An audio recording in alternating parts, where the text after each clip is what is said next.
영국 고아의 아버지라고 불리는 조지 뮬러 목사님이 계십니다. 그는 평생 한 10만여 명의 고아를 돌보았었고 또 300만여 권의 성경을 복업하기도 했었던 그런 또 선교사로서의 역할도 감당을 했었습니다.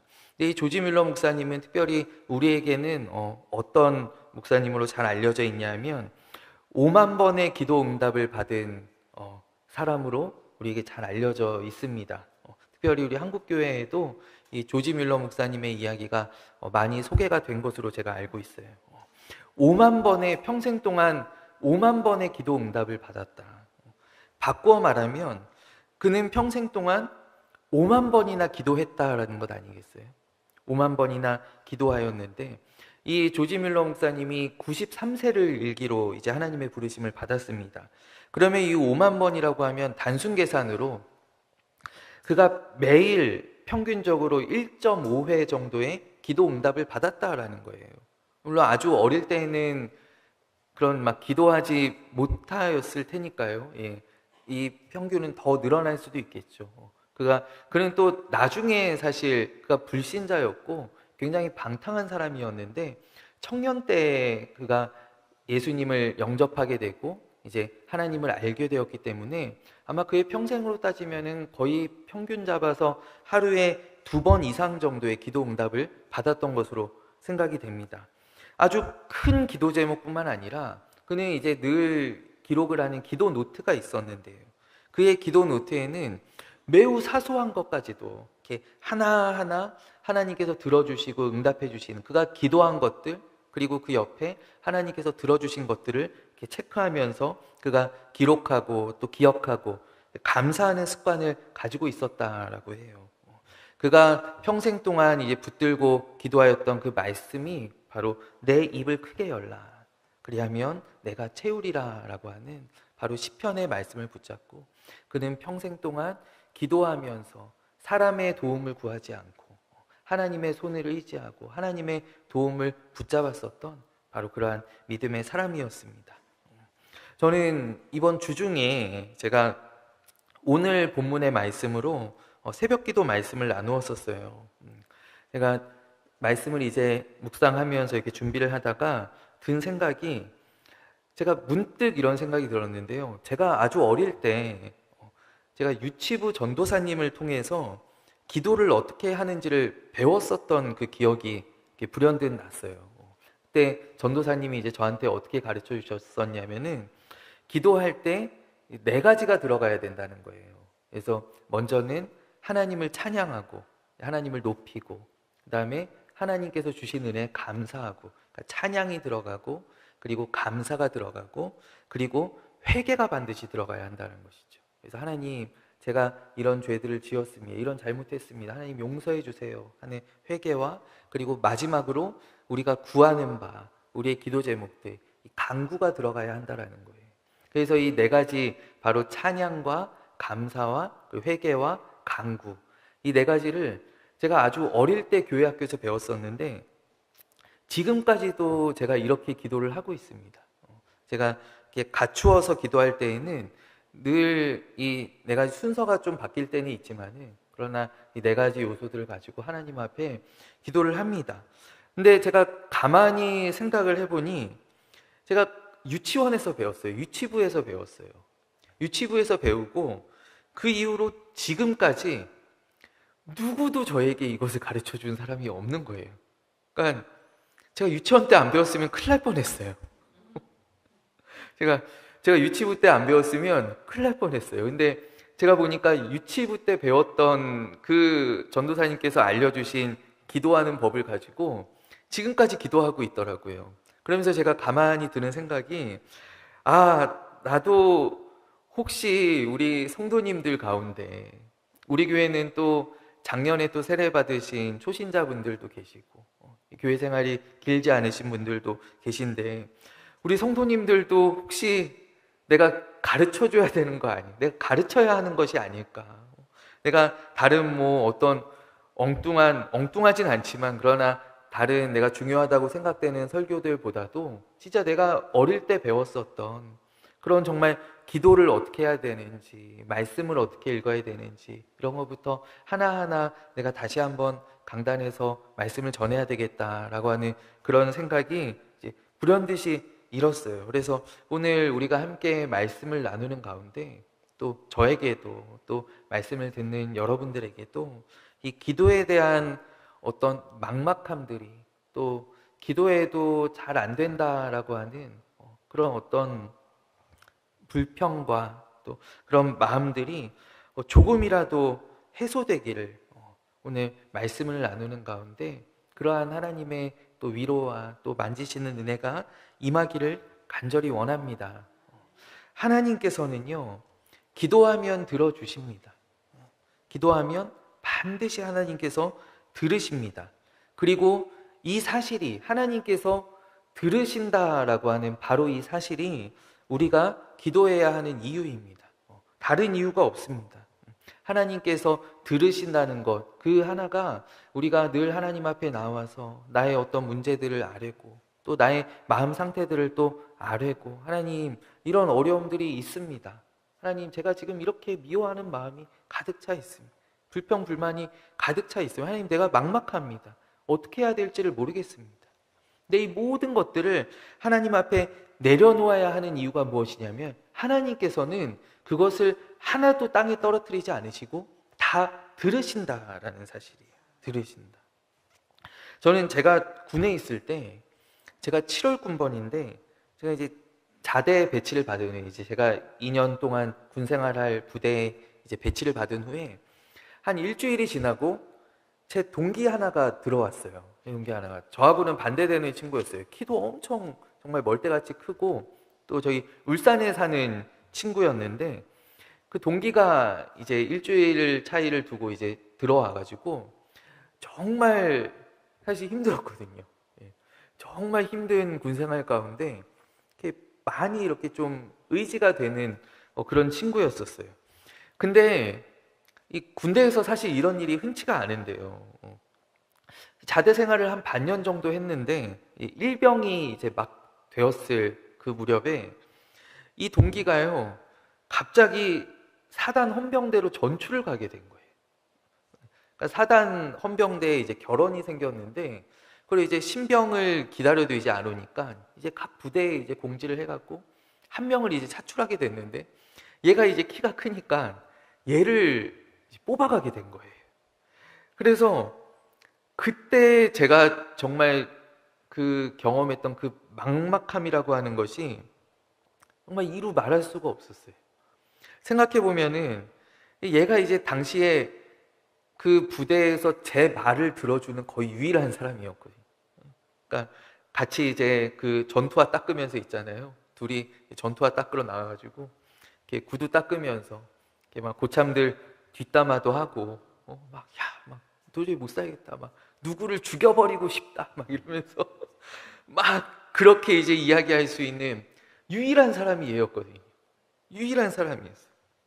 근데 얘가 이제 딱 전출을 간다라고 하니까 이제 남은 군생활 이제 일병이잖아요. 앞으로 1년 반 정도 군생활이 더 남아있는데 이 남은 군생활이 너무 지옥같이 느껴지는 거예요. 그래서 제가 그 친구가 이제 가기로 결정된 그 날부터 얼마나 얘를 붙잡고 울었는지 몰라요. 정말 이렇게 구두 닦으러 나갈 때마다 야, 안 가면 안 되냐? 나도 데리고 가라. 저는 키가 작아서 헌병대 갈 수 없지만 나도 좀 데리고 가면 안 되냐? 내가 도저히 여기서 못 살겠다. 못 살겠다. 그래서 그 친구를 붙잡고 계속 울었었던 그런 기억이 납니다. 내 말을 들어줄 수 있는 사람이 있다는 게 얼마나 버틸 수 있는 힘이 되었는지를 그때 알게 되었어요. 그래서 가고 난 다음에 정말 한동안 그 사람을 찾지 못해서 그 한 사람을 찾지 못해서 정말 속으로 계속 사귀면서 이렇게 막 고생했었던 그런 기억이 나요. 1950년대 중반에 이제 2차 세계대전이 막 끝나고 이제 10년 정도 지났을 그때 미국의 이제 캘리포니아 대학의 심리학자였던 이 에미 워너라고 하는 학자가 있어요. 그 학자를 중심으로 해서 많은 심리학자들 또 사회학자들이 이 큰 실험을 했습니다.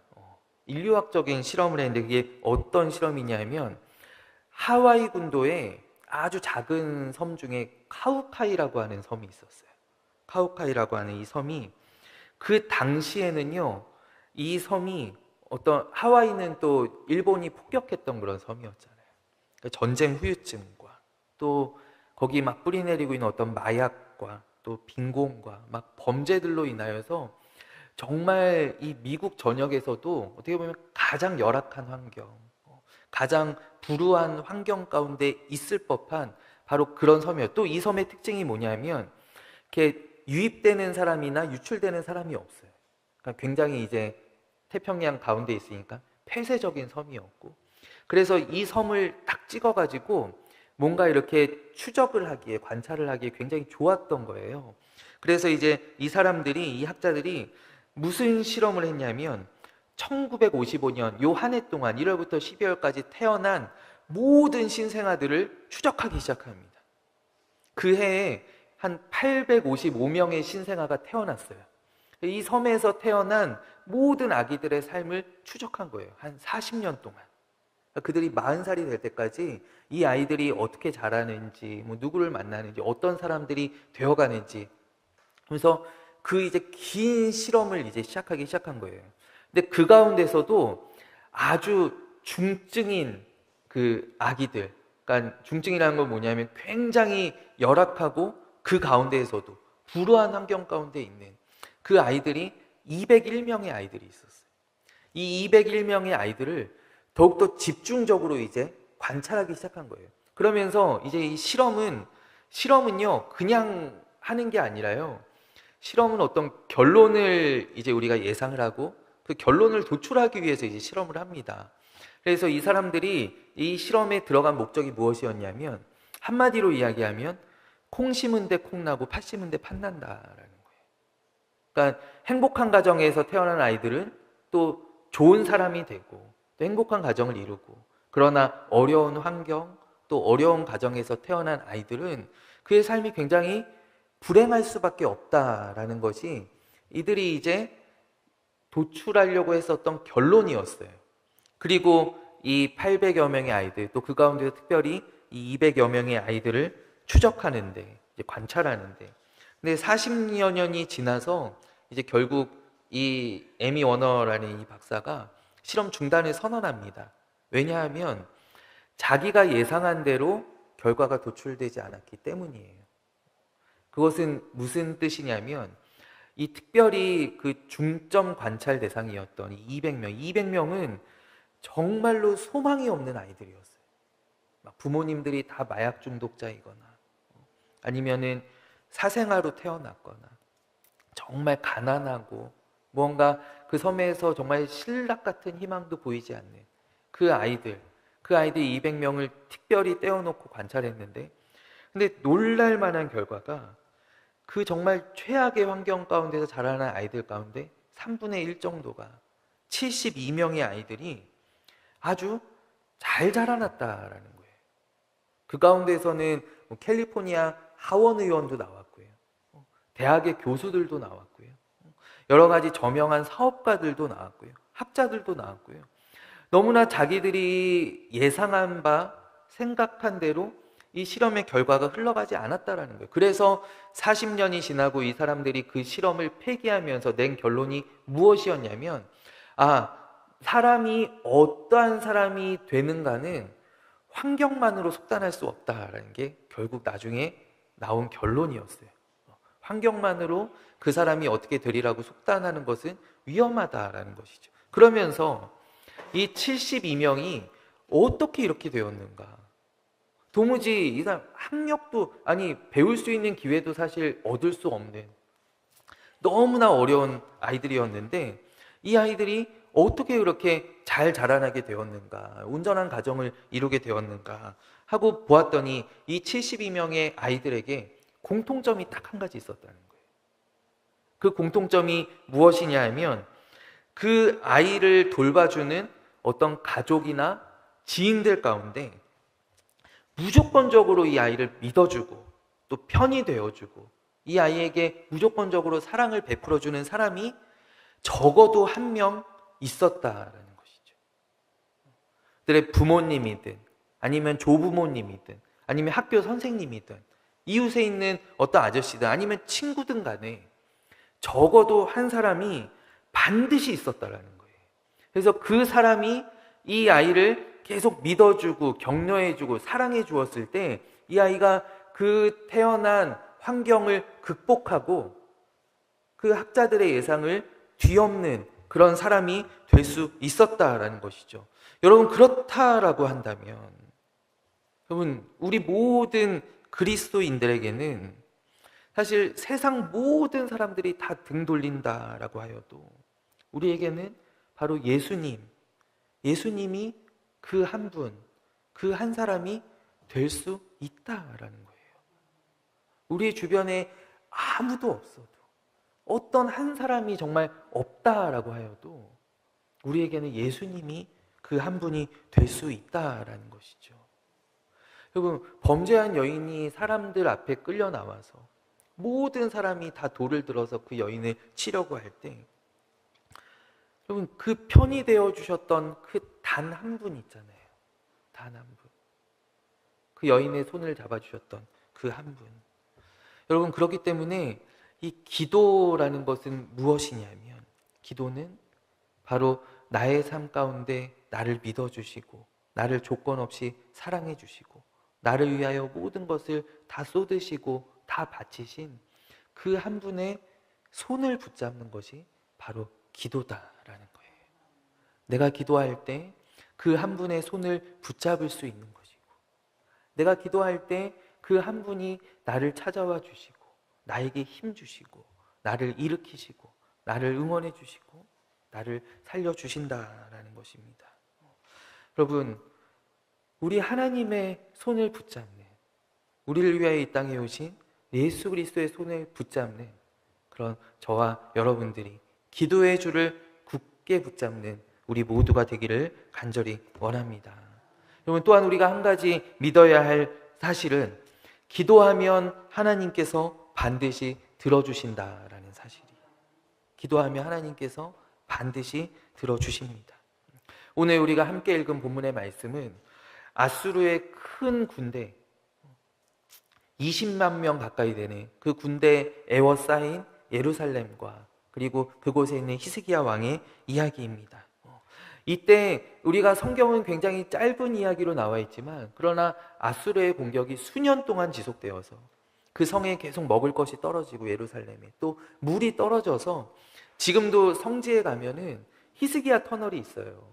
히스기야 터널이 무엇이냐면 예루살렘 성내에 이제 물이 떨어지게 되니까 이제 특공대가 나가서 물을 끌어오는 거예요. 물을 끌어오는데 예루살렘 성 동남쪽에 있는 기혼샘에 다윗도 그 압살롬을 피해서 도망할 때 이제 그쪽으로 내려갔었죠. 기혼샘에 있는 물을 이제 왕궁으로, 아니 왕궁이 그 수도로 예루살렘 성벽 안으로 끌어오게 되는데 이제 시간이 없고 너무나 촉박하였기 때문에 양쪽에서 이제 구멍을 파기 시작합니다. 그래서 예루살렘 성 안에서도 이제 인부들이 구멍을 파기 시작하고 터널을 뚫기 시작하고요. 또 성 밖에는 이제 특공대가 나가서 성 밖에 이제 기온샘에서부터 물을 끌어오기 시작하는데 이 양쪽이 그러니까 서로 아무것도 없었어요. 서로의 어떤 감이나 또 들려오는 망치 소리만 의지하여서 이 양쪽에서 터널을 뚫어서 나가기 시작하는데 이 터널이 한치의 어긋남 없이 딱 가운데서 만나게 됩니다. 지금도 이제 성지에 가면은 그 양쪽이 만난 곳에 이렇게 비석이 세워져 있고 그 당시에 여기에 이제 비석을 세우고 여기에서 이제 우리가 만났다라고 기록이 되어 있어요. 한 800m가 넘는 굉장히 긴 터널을 뚫었던 것도 바로 이때였어요. 굉장히 어려움을 당하고 있는 때였어요. 근데 그때 히스기야가 하나님 앞에 그가 참다가 계속 항전하다가 그가 아수르 왕의 모욕을 이제 견디지 못하고 아수르 왕의 편지를 하나님 앞에 펼쳐놓고 하나님 앞에 기도하기 시작하면 하나님, 도대체 이 편지의 내용을 좀 보십시오. 우리가 믿는 하나님, 우리가 섬기는 하나님은 저 아수르가 지금까지 멸망시킨 다른 나라의 신들과는 다르시지 않습니까? 하나님은 천지 만물에 홀로 계신 분이 아니십니까? 하나님은 이 모든 것을 창조하신 분이 아니십니까? 하나님은 이 모든 역사를 섭리하시는 분이 아니십니까?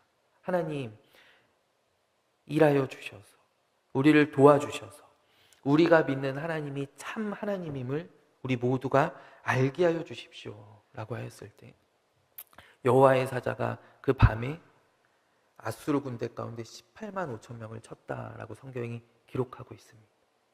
그래서 그들이 아수르의 포위에서, 멸망의 위기에서 구원받는 것을 우리가 오늘 말씀을 통하여서 보게 됩니다. 여러분, 우리가 기도할 때, 우리가 하나님 앞에 간절히 부르짖을 때 하나님께서는 하나님의 때, 하나님의 방법으로 반드시 역사하여 주신다라는 사실이에요. 우리가 지금 기도하는 이 순간 이미 하나님께서는 우리를 위하여 당신의 일을 시작하고 계시는 줄로 믿습니다. 우리의 삶이 내 뜻대로 가지 않을 때가 참 많이 있죠. 내 어떤 계획대로 가지 않을 때가 있습니다. 그러나 한치의 오차가 없는 하나님의 계획이 내가 기도할 때 나의 삶 가운데 이루어지기 시작한다라는 것이에요. 우리가 잘 알고 있는 이 요셉의 삶, 요셉은 어릴 때 참 복을 많이 받았습니다. 사랑을 독차지했었던 그런 아들입니다. 근데 그가 애굽에 가서 총리가 되기까지 몇 년의 시간이 걸립니까?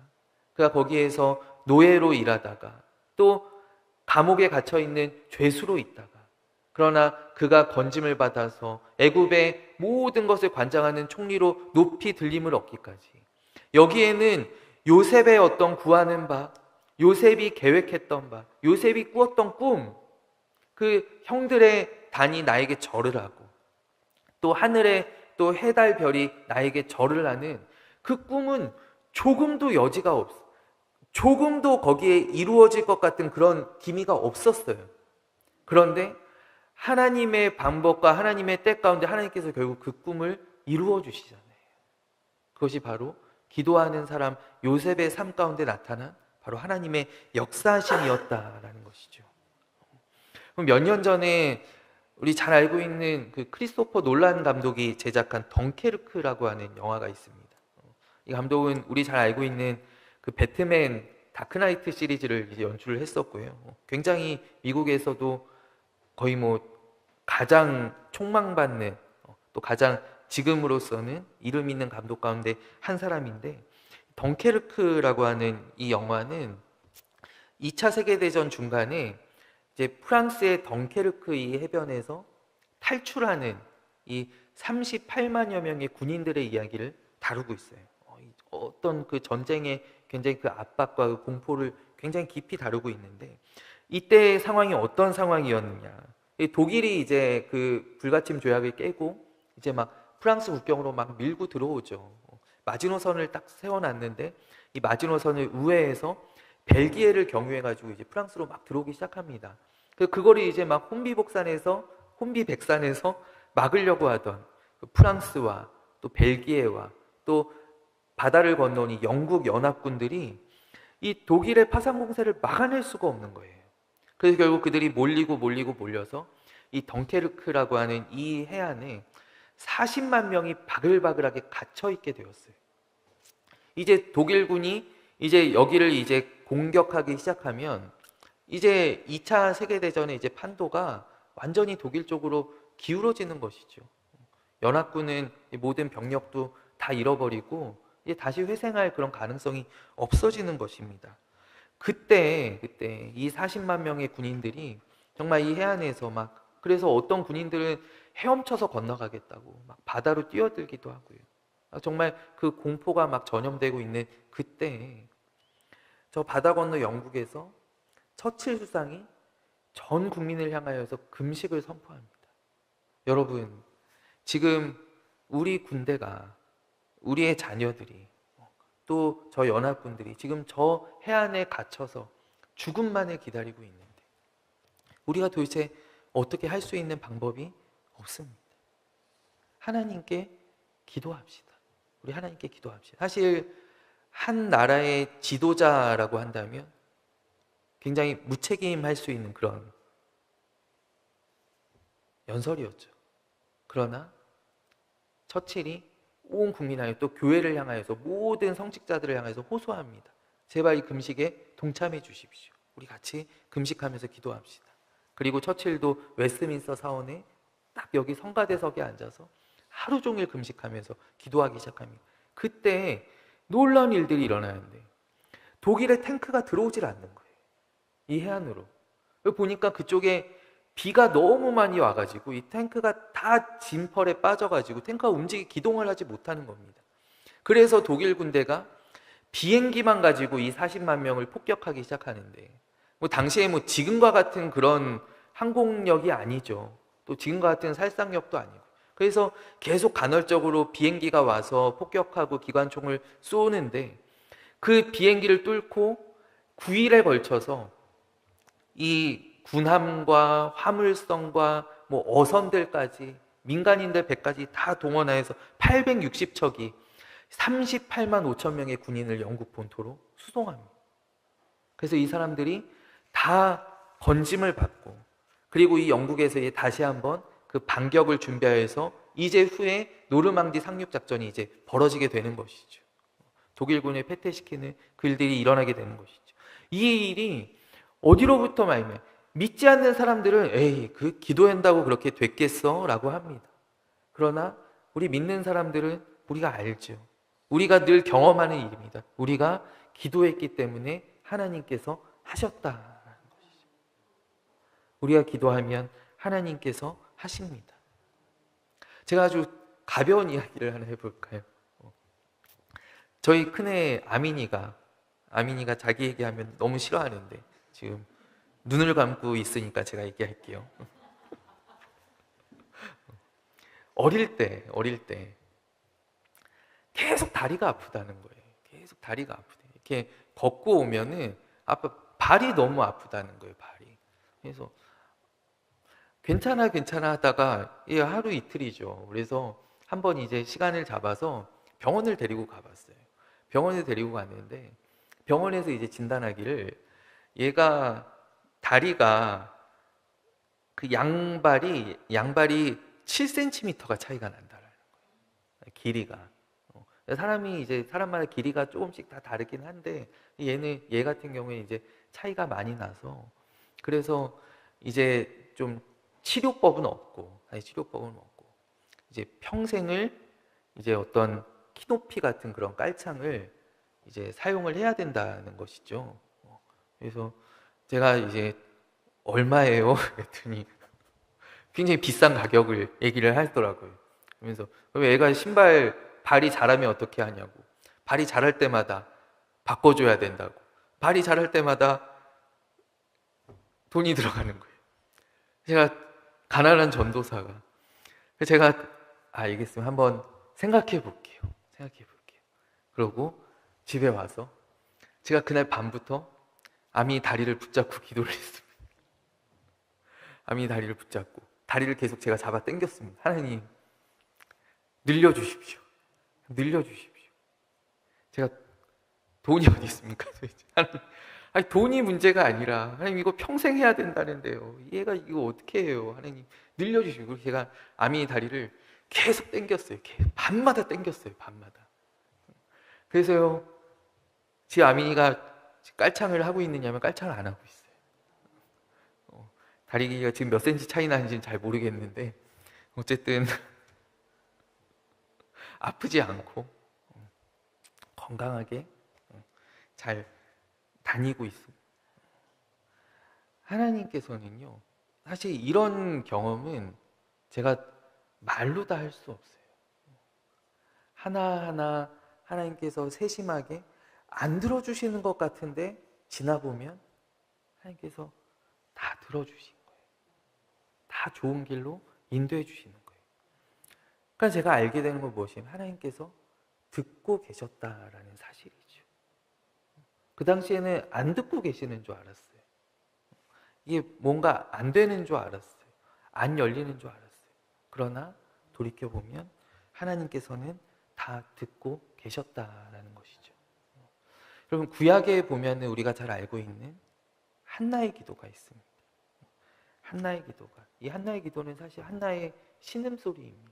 이게 온전한 기도가 아닙니다. 그가 성전에 올라가서 그가 막 가슴을 두드리면서 기도하는데 바로 옆에 있는 이 엘리 제사장이 뭐라고 하냐면 이 한나가 기도하는 줄 알지를 못했어요.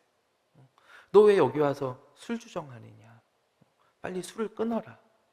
그렇게 얘기할 정도로 이 한나는 괴로운 마음 가운데 그가 뭐라고도 하는지 모르는 그냥 그런 기도를 하나님 앞에 드리고 있어요. 하나님 앞에서 신음하고 있었어요. 그가 답답한 마음을 하나님 앞에 내려놓고 있었어요. 근데 하나님께서 이 한나를 위로하시죠. 또 한나를 기억하시고 한나에게 은혜를 베풀어 주실 때 여러분 한나의 삶에 어떤 일이 일어납니까? 한나가 성막에 올라가서 기도했던 것은 그가 아들을 구했기 때문에 아들을 구하면서 기도했어요. 아들을 구하면서 그가 기도하였는데 하나님께서 아들을 주셨을 때 한나는 이 아들을 하나님께 드리게 됩니다. 그렇다라는 것은 무엇이냐면 그가 기도하는 가운데 나를 위로하시고 나를 찾아오신 하나님을 만나게 되었을 때 그가 구하였던 그가 간절히 얻기 원했었던 그 기도 제목들은 더 이상 중요한 것이 아니게 되었다라는 것이죠. 그에게는 나를 찾아와 주신 그 하나님이 더 귀하고 하나님이 더 중요했다라는 것입니다. 사랑하는 여러분, 우리 모두가 이러한 기도의 능력을 맛보는 그런 우리 임마누엘 교회가 되기를 간절히 원해요.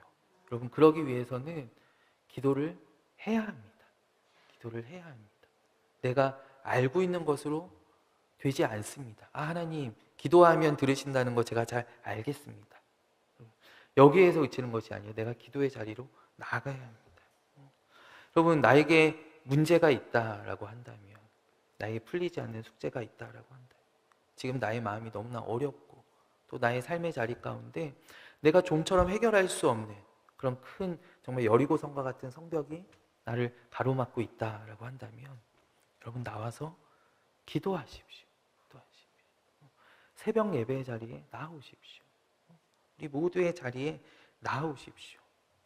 우리가 기도할 때 오늘 이 열왕기서에서 히스기야가 경험하였던 그 놀라운 하나님의 능력이 또 저 브엘세바에서 엘리야가 경험하였던 그 하나님의 세미한 음성과 하나님의 만져주심, 하나님의 위로가 한나가 경험하였었던 그 하나님의 응답하시는 따뜻한 손길이 우리의 삶 가운데 찾아오게 되는 줄로 믿습니다.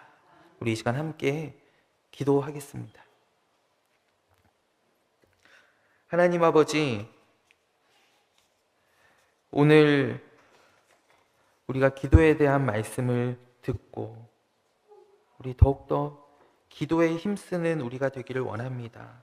우리의 삶 가운데 우리의 힘으로 어쩔 수 없는 그냥 우리가 당연하게 받아들이는 그 모든 일들 가운데 하나님의 역사하심을 우리 구하게 하여 주옵소서. 하나님, 우리 임마누엘 교회가 또 우리 교회의 모든 성도님들이 나의 삶에 함께 하시는 또 우리 교회에 부어주시는 하나님의 은혜의 손길들을 우리 기도함으로 경험하게 되기를 주님 소원합니다. 하나님, 우리가 뜨겁게 기도하는 교회 또 뜨겁게 기도하는 가정들이 다 되게 하여 주시옵고 아버지, 하나님의 능력이 우리의 모든 삶의 자리에 임하게 되는 아버지, 그런 놀라운 은혜들을 누리게 하여 주시옵소서. 살아계신 예수 그리스도의 이름으로 간절히 기도하옵나이다. 아멘.